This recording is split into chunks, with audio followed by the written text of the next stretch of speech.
Yes.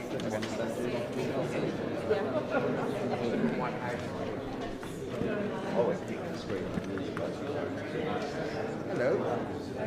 How are you? Really well? You still in Manchester way? No. Sorry? That's it, yeah, you still at that? I come down for the week, right? Right, okay. See you. I mean, the only time it's right, yeah, you might mean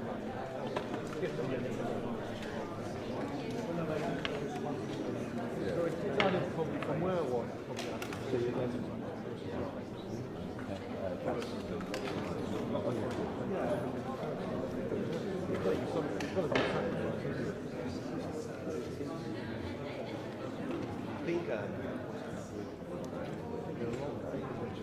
Mainly band. Well, no, I mean, you put it in.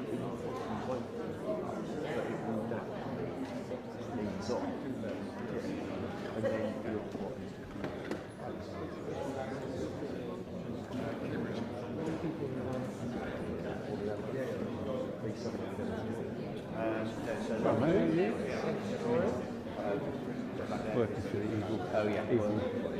Working for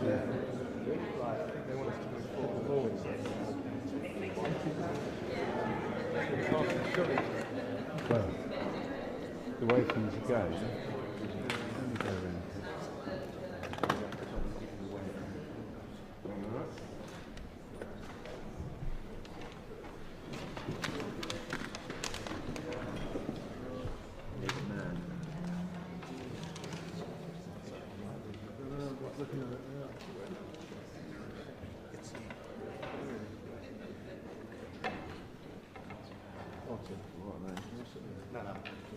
Also, It'll be alright, they won't be.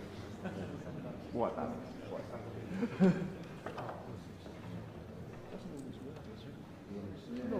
No, it's close. It's working now.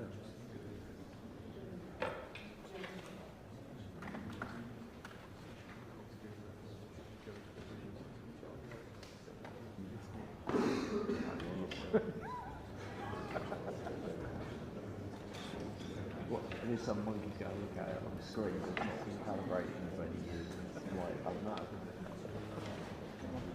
We've got a few minutes delay, gents. A few minutes delay, we'll be on.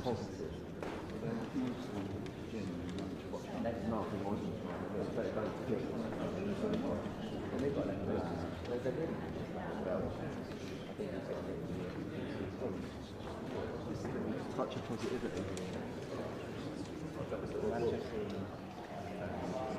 Right. I'll maybe white that.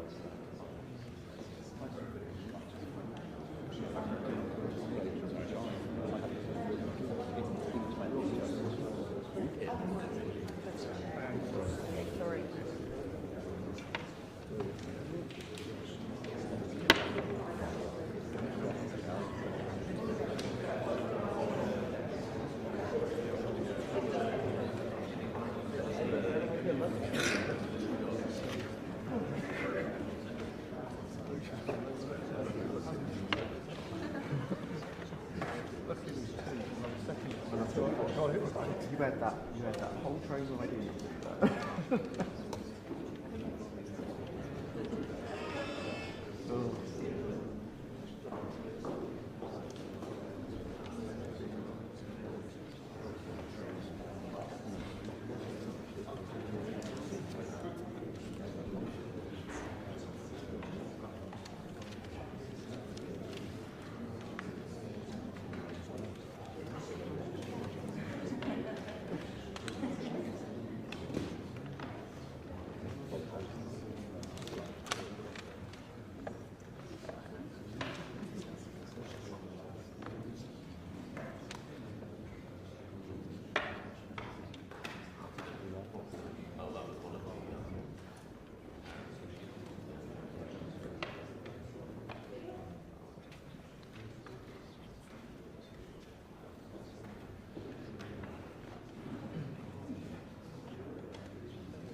Hello? How are you? Not bad. Nice to see you. Never enough with that empire building, mate. The Romans did it. We can do it. Charge more money than Good enough for the Romans. Where is Watling? Him as well. Where's Watling then? Ah, he's gone with him on the mood by that.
Do you say Tuesday? Pardon? Tuesday. It's tomorrow night. Nice. Because We've got one. You know we said that's yeah. No. Like, I've just said we're doing it as well.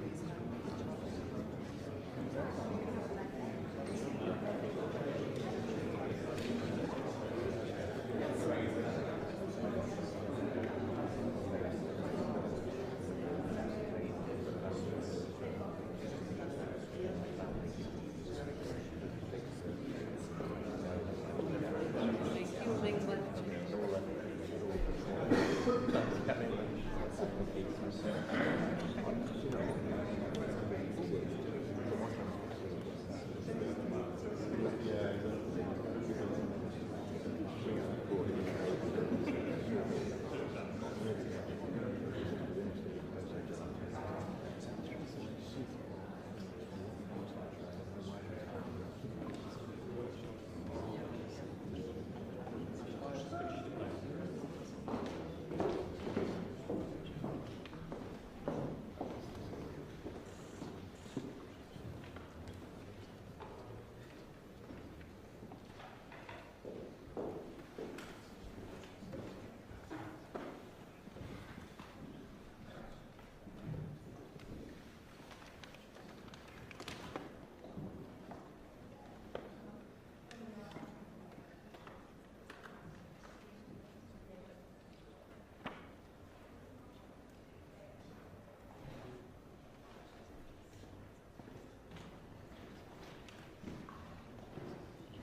What a specimen. Always been doing my life to put me up, you know.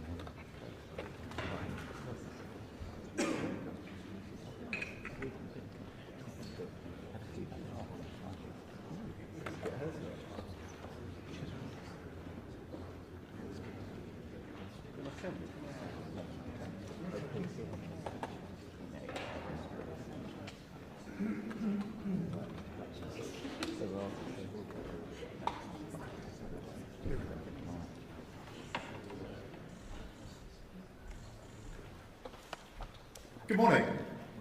It's really fantastic to welcome you here to Lancaster House. And it was right here, earlier this month, that the UK convened leaders from across Europe, in fact in this very room, together with President Zelensky, to support a just and lasting peace in Ukraine. Because we know that Ukraine's security is our security. And we can only deliver it by taking bold action at home, with the highest sustained increase in defence spending since the Cold War, and also by working together with our international partners. Now, the same is clearly true for the security of our borders. Illegal migration is a massive driver of global insecurity. It undermines our ability to control who comes here. And that makes people angry. It makes me angry, frankly. Because it's unfair on ordinary working people who pay the price, from the cost of hotels to our public services struggling under the strain.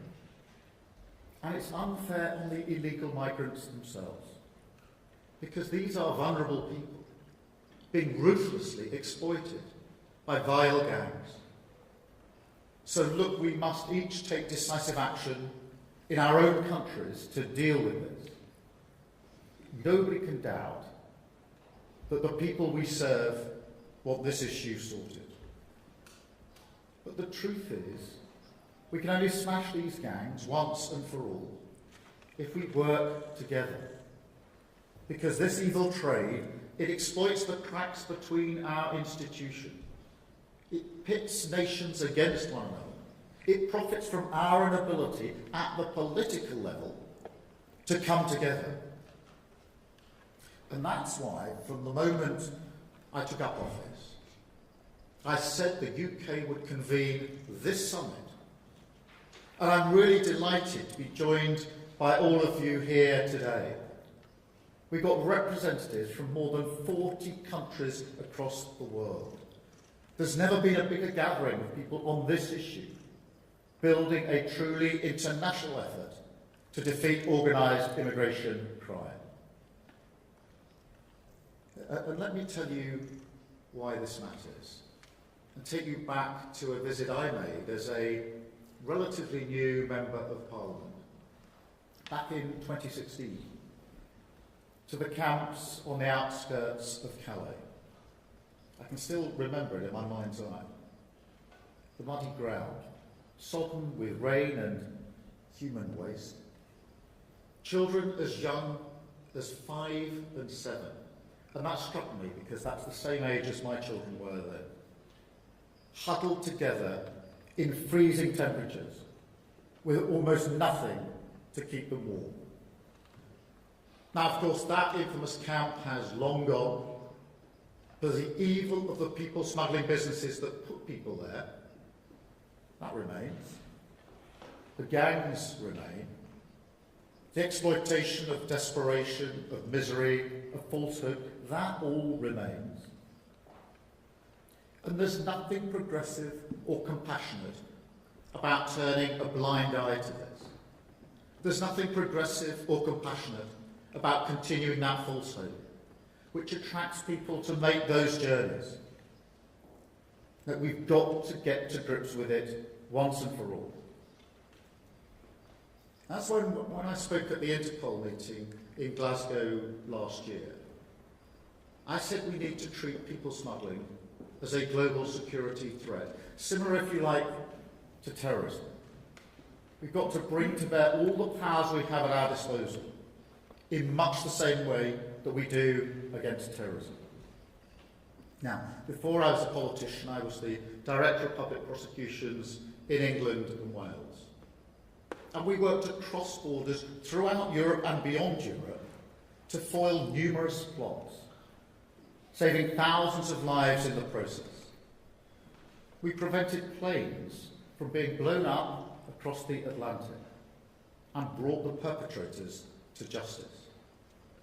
So I believe we should treat organised immigration crime in exactly the same way. I simply don't believe that organised immigration crime cannot be tackled. So we've got to combine our resources, share intelligence and tactics, and tackle the problem upstream at every step of the smuggling journey, from North Africa and the Middle East to the high streets of our biggest cities. And look, to that end, we have begun to make real progress. Since I came into office, the UK has reset its entire approach to international collaboration. I put smashing the gangs on agendas of international summits, showing that the UK now means business, working together with our allies, with you. We've struck new agreements and plans with so many of the countries represented in the room here today. Take our work with France as a good example. Now, previously, their maritime doctrine prevented French law enforcement from responding to small boats in shallow waters.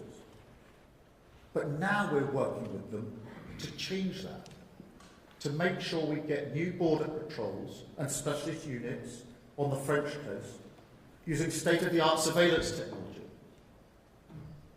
With Germany, another example, if you can believe it, it wasn't technically illegal to facilitate people smuggling to a country outside the EU, like the United Kingdom. But now it will be. And with our new bilateral agreement, Germany will be able to prosecute the criminal networks facilitating this vile trade. Just a few examples of the international collaboration that's so important to taking this challenge on. And it's beginning to bear fruit. At the end of last year, a major operation by French, German and British law enforcement smashed an Iraqi smuggling network with multiple arrests and the seizure of dozens of boats and engines. In Amsterdam, a man was arrested on suspicion of supplying hundreds of small boat parts to people smugglers. That was a joint operation by our National Crime Agency, together with Dutch and Belgian police. We're also working upstream to address factors that drive people towards small boats in the first place. Working with the authorities in Albania and Vietnam on campaigns to deter those who are thinking about making that perilous journey. Because there's also nothing progressive about allowing working-age people to come here illegally, instead of supporting them to build their own economies, secure a better future for their own countries, and build a safer, more prosperous world. But look, as we work together more closely, I think, than ever before, we've also got to take the tough measures at home in our own countries. That doesn't mean gimmicks. You may be familiar with the gimmicks of the last 14 years here in Britain. It means understanding the problem and coming up with pragmatic solutions that work, actually fixing what's wrong. Few things show this more clearly than our approach to border security. We inherited this total fragmentation between our policing, our border force and our intelligence agencies. A fragmentation that made it crystal clear when I looked at it that there were gaps in our defence, an open invitation at our borders for the people smugglers to crack on. To be honest, it should have been fixed years ago. But we're doing it now with our new Border Security Command, led by Martin Hewitt, who many of you, I think, will know. We are recruiting hundreds of specialist investigators from across our police, our border force and intelligence services, creating an elite border force, working with our international partners, ending the fragmentation. Over £150 million invested over the next 2 years. And new powers and criminal offences to get the job done. So the police will be able to seize the phones and devices of migrants arriving on our shores and gather intelligence about the smugglers. The police will be able to act when they've reason to believe preparations are being made for criminal activity, instead of waiting for a crime to happen before they can act. And it will be an offence to endanger lives at sea, to prevent more tragic deaths in the Channel. We're also deploying resources away from the Tories' wasteful Rwanda scheme, a scheme that spent over £700 million of taxpayer money to remove just 4 volunteers. Now, you know, even if that scheme had gone well, they were claiming that they might remove 300 people a year. Well, since coming to office, I can announce today we've returned more than 24,000 people who have no right to be here.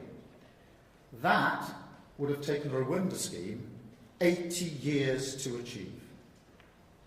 That's what I mean about not giving in to gimmicks.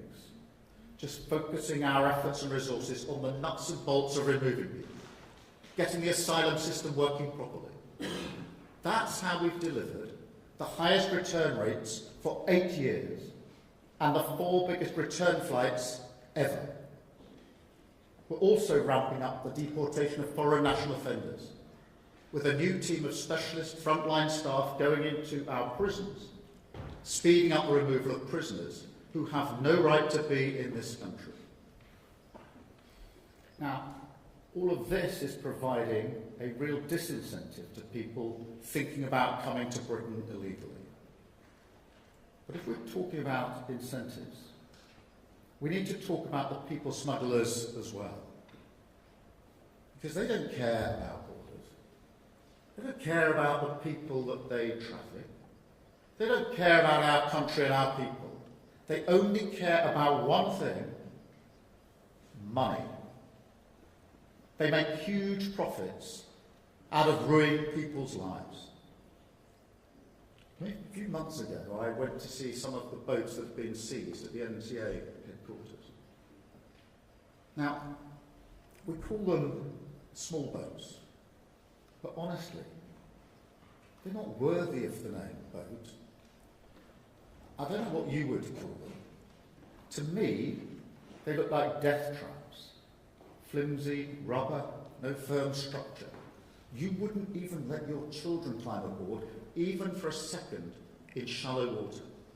Seriously, if they were a car, they'd be off the road in minutes. The police would intervene. And don't tell me they've got any other purpose other than people smuggling. So I see no reason why we can't go after them. And so we are. We've seized hundreds of boats and engines, driving up the costs for the smugglers. We've taken down 18,000 social media accounts. That's 10,000 more than last year, disrupting the way smugglers promote their services. And more than that, we've announced a new sanctions regime, treating people smugglers like terrorists, freezing their assets, banning their travel, putting them behind bars where they belong. But just as important, putting their entire model out of business, securing our borders on behalf of working people. Because, as I said at the start, this is about fairness. And there is little that strikes working people as more unfair than watching illegal migration drive down their wages, their terms and their conditions through illegal work in their community. We'll be honest here. For too long, the UK has been a soft touch on this. Whilst the last government were busy with their Rwanda gimmick, they left the door wide open for illegal working, especially in short-term or zero-hours roles, like construction, beauty salons, and courier services. And whilst, of course, most companies do the responsible thing and carry out right-to-work checks, too many dodgy firms have been exploiting a loophole to skip this process, hiring illegal workers, undercutting honest businesses, driving down the wages of ordinary working people. And all of this, of course, fueling that poisonous narrative of the gangs, who promised a dream of a better life to vulnerable people, yet deliver a nightmare of squalid conditions and appalling exploitation. Well, today we are changing that, because this government is introducing a tough new law to force all companies to carry out these checks on right to work. They take just minutes to complete, so they're not burdensome for business, and they can be done free of charge.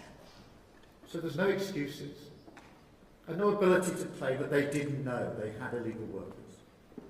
And failure to comply will result in fines of up to £60,000, prison terms of up to 5 years, and the potential closure of their businesses.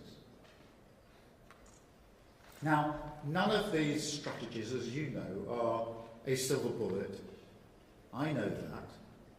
But each of them is another tool, an arsenal that we're building up to smash the gangs once and for all. We must pull every lever available, and that is what this Labour government is doing. No shortcuts, no gimmicks, just a hard graft of sleeves rolled up, practical government, securing our borders, getting a grip on illegal migration, and delivering our plan for change. We want to work with you and with everyone who is as determined as we are to end the misery and evil of people smuggling. Because together we will save lives, we will secure our borders, we will smash the gangs that undermine our security and deliver the fairness for the working people that we serve. Thank you very much.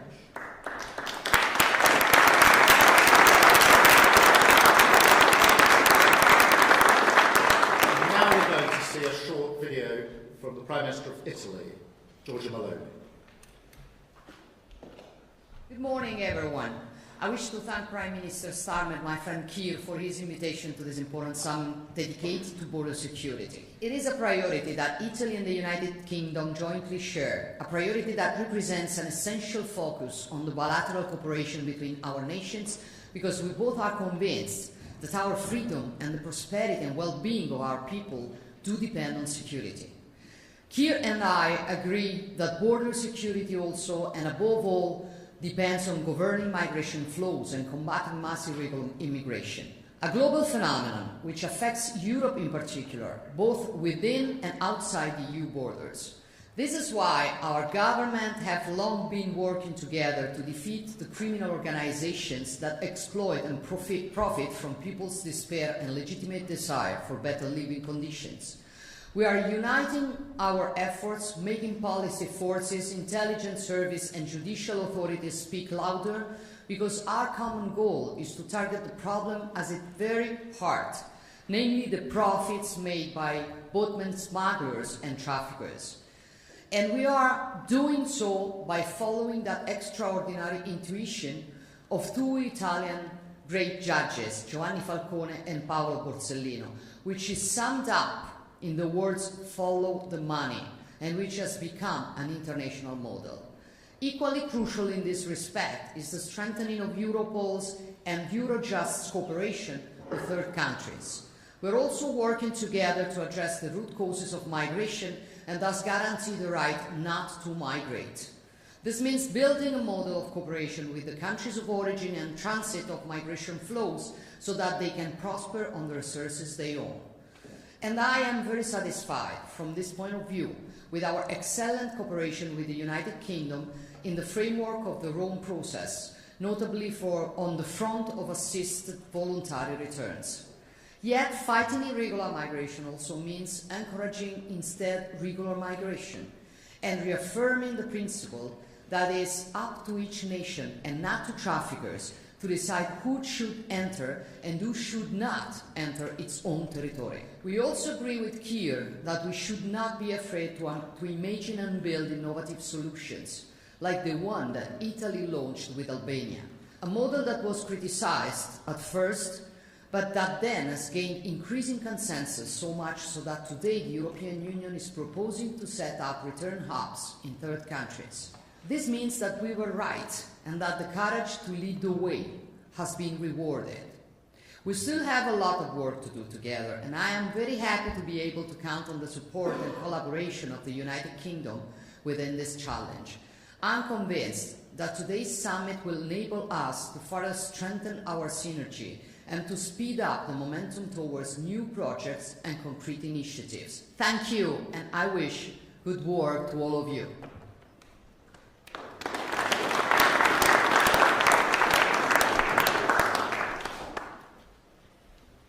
Thank you very much. Thank you, Prime Minister. Thank you to the Italian Prime Minister. And good morning, everyone.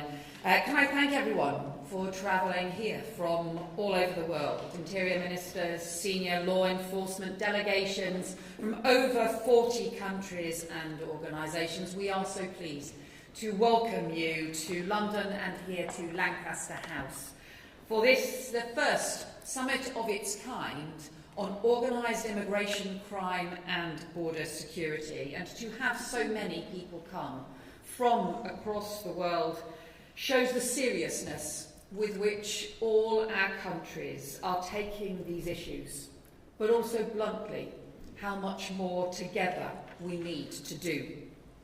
Of course, we're not the first generation to grapple with international migration, the societal, economic, security consequences that flow, and through the centuries, of course, people have travelled across borders to work, to study, join family, to flee war or persecution, to escape poverty, to seek a better life or a different future, to chase new resources, or to forge new nations. But in recent years, we have seen new and serious patterns and scales of irregular and illegal migration, causing major challenges for border security, for national security, for the rule of law, for countries and the economy across so many of our countries, in source, in transit, and in destination countries alike. And two factors have accelerated and changed some of the challenges our countries face. Firstly, technology. The physical distances between nations and continents may not have changed, but technology has made the world feel a lot smaller. Organising journeys can be faster and easier than ever, and the details of a distant future is suddenly right there on a smartphone in the palm of your hand. And the second factor is the emergence of a vast and ruthless criminal industry that stretches across borders and across continents, worth billions of pounds. The criminal smuggler and trafficking gangs who profit from undermining our border security, our national security and the rule of law, and from putting lives at risk, have grown and stretched across the globe. And every country here will have different stories to tell and insights to share. But across all of our countries, we've seen that organised immigration crime posing a significant and growing global threat with far-reaching consequences for us all, breaking our laws, undermining our security and our cohesion. From the source countries where gangs prey on the vulnerable, to transit countries where people and equipment pass through towns and borders unchecked, to destination countries managing the financial, the social, the criminal fallout, no part of the journey is untouched. And those gangs, profiting from what is a vile trade in human beings, are exploiting more people than ever before. You've heard from our Prime Minister what that means for us here in the UK. And in just 6 years, we've seen a criminal industry organising the small boat crossings take hold along our borders. 300 people crossed the channel on flimsy, dangerous small boats 6-7 years ago. But 4 years later, that rose to over 30,000. An increase, a 100-fold increase, powered by smuggler and trafficking gangs. The gangs who advertise on social media false promise of illegal jobs, gangs who organise the logistics, the fake papers, the illegal finance networks to take everyone's money, have thousands of pounds. The supply chains, the flimsy rubber boats, the engines, and perhaps for us one of the most disturbing things of all, for us and for France, for the Calais Group, to see some of the fake life jackets, including fake life jackets for children that would not keep anyone afloat in the cold sea. And then the organisation along the beaches of France, the violence, the increasing and outrageous violence against law enforcement. And to give you the example of how they run some of those organisations, we've seen the small boats, the flimsy rubber boats, take off as taxi boats, make people wait in the freezing water, in the freezing sea. So they then wait to be picked up, to climb onto the boats, and then overcrowd the boats, with women and children put in the centre of the boat can then fold in. It's the women and children who get crushed. If the fuel in flimsy containers then leaks and mixes with salt water, that can cause terrible, terrible burns. And then we've seen children crushed to death, and yet the boat carries on. And that shameful, disgraceful crime where criminal gangs have profited from those lives being lost. And that's why we cannot let that carry on. All of your countries will have the different stories of the way in which the gangs are exploiting people into sexual exploitation, into slave labour, into crime, the way in which the gangs are using new technology, not just the phones, the social media to organise, but even the drones to spot where the border patrols are, the operations along the land borders across continents. But it is governments and not gangs who should be deciding who enters our country. And those gangs are operating and profiting across borders, so we and our law enforcement need to cooperate across borders now to take them down. That's why, as you heard from our Prime Minister, we are strengthening our laws here in the UK, bringing in new counter-terror powers so we can seize phones, investigate preparatory acts, so we can crack down on the illegal working and modern slavery, and establishing our new Border Security Command. But we know that strengthening our border security means working with all the countries on the other sides of our borders, not just standing on our shoreline shouting at the sea.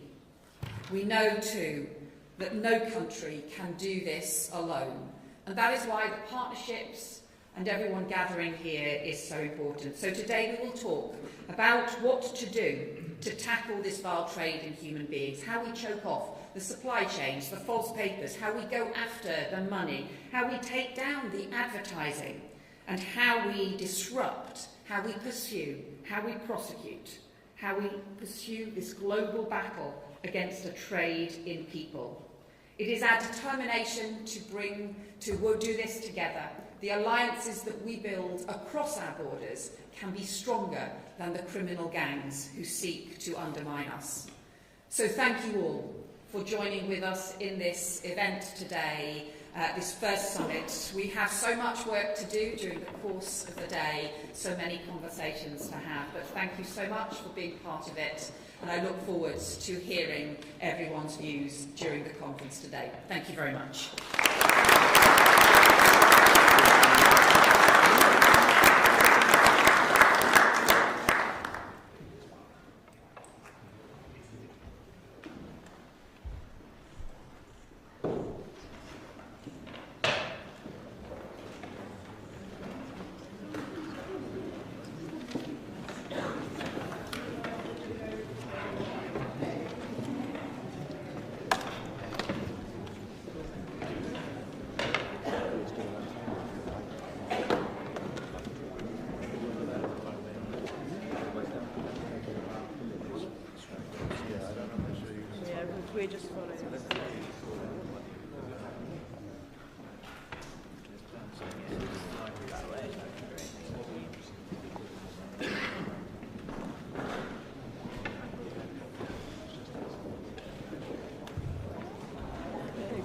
past us this way.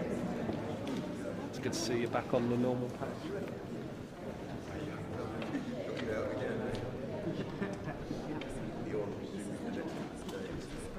Yeah, exactly. This will show people who are under pressure. No, oh, Yeah, that, no, yeah, that, honestly, yeah. No, I don't.